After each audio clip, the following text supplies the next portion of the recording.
Okay, so when people are consuming your content, like if you've ever seen, been on the train, right? People looking at their phones or walking down the street, crossing the road, right? Do they look happy? Most of the time, they're experiencing the stress chemical in their brain, cortisol and adrenaline. It's no different than when you go into a meeting. Most of the time, people are stressed, to be honest. And so you don't want this going through their system when you're sharing your content with them. And so you shift them out of this, because if somebody's got adrenaline and cortisol running through the system, they're intolerant, they're irritable, uncreative, critical, so they'll judge you, bad memory, they make bad decisions, and they're stressed. If you give them facts and figures, they're not going to leave that state at all. Dopamine. You're more focused, you're more motivated, and your memory is better. That could be a good brain chemical to be released. So how do you release dopamine? Any ideas? Close the story loop, potentially. Add value, quite simply. Like, just give somebody what they want, Find out what your audience wants and deliver on it.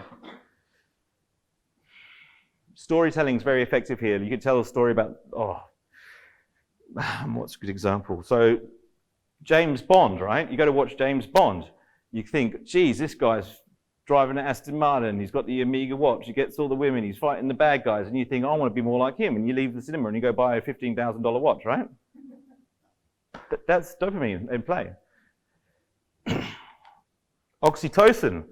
This is naturally produced in mothers when they give birth, when they're breastfeeding, and this is a love struggle. It's more trusting and bonding. So like if I shared on content like a story about when I started my business, and this is a true story, I lost my job, I hadn't been paid in 3 months. I got home and I was served an eviction notice in my apartment. And then when I went to turn the light switches on because the sun went down, I realized I hadn't paid the electricity bill, right? And I was thinking, shit, it doesn't get any worse than this. So I thought, well, that's all right, I'll just call my mum, right? So, hi, mum. I need some help. Can I borrow some money? She said, you got to be kidding, not at your age, no way. Sort your life out. Hang up on me. I mean, that was a pretty scary moment. It could have easily been the worst day of my life. And what I did was I got 2 extension cables and plugged them together so that I could reach down the stairwell of this apartment building into a plug that was in this stairwell, common area.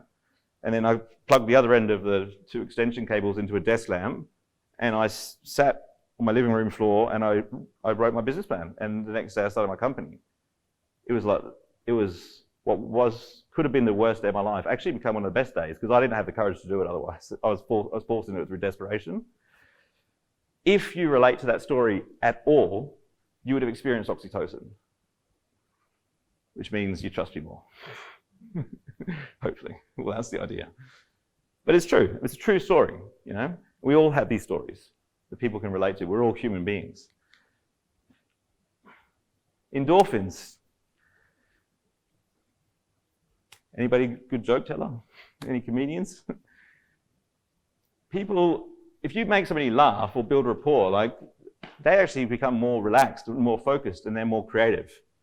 These are the sort of things that we want to create through social media. It doesn't always have to be funny, but it would help if you had some funny stuff to share from time to time. People would love it on LinkedIn because there's not much funny content at all.